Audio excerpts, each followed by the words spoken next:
Okay, so here we're continuing our discussion of AUC Section 315 regarding understanding the entity and assessing the risk of material misstatement. So we're down in AUC Section 315.07 through 11.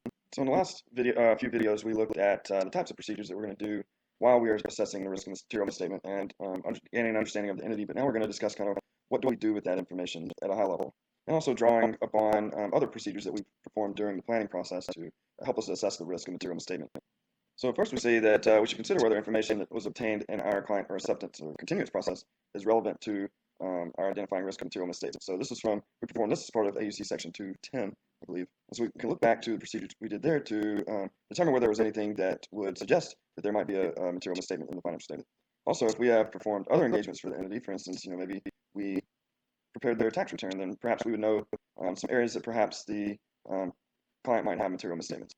And we also, of course, should consider the results of our assessment of the risk of material misstatement due to fraud. And we did that as part of AUC Section 240. So we can look back at our procedures there to see if there's any suggestion that there might be misstatements.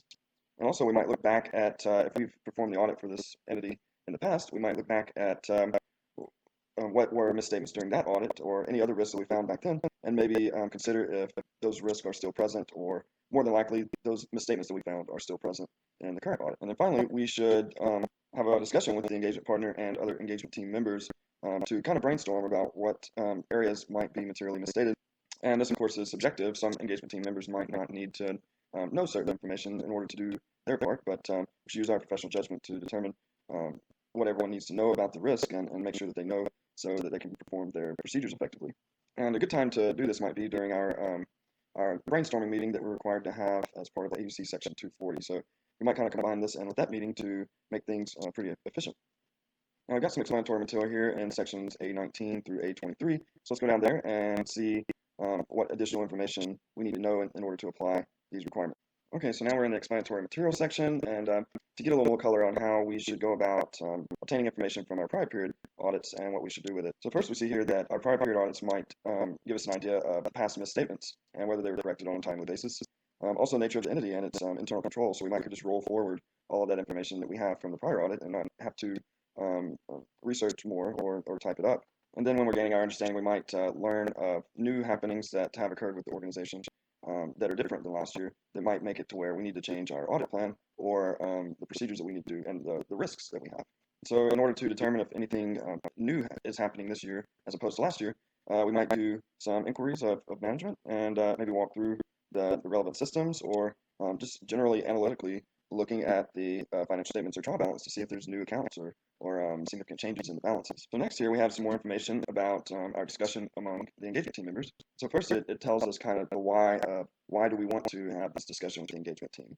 And some of the suggested reasons are that it provides an opportunity for the more experienced engagement team members to share their knowledge with the rest of the team. It also allows the engagement team to exchange information about the business risk of the organization, as well as where misstatements might be occurring so that we're all on the same page. And it also allows the engagement team members to learn the risks in the specific areas where they're assigned, and also they can be instructed and ask questions about the nature, timing, and extent of the audit procedures that they're going to be required to do. And it generally just allows us all to communicate about the risk of material misstatements. So we're all on board, and everyone kind of has a chance to provide their input so that we make sure that we capture all of our risks. And as we suggested earlier, this discussion can be held along with our fraud discussion that is required by AUC Section 240. And of course, we don't have to have everyone included in the discussion. We can talk to certain engagement team members separately if they have a different, maybe a more specialized role in the engagement and don't necessarily need to understand the high-level risk, maybe only the risk applicable to their role. And of course, these discussions can be delegated to where perhaps the partner instructs the manager to have these discussions with the senior and the senior with the associate, so on and so forth.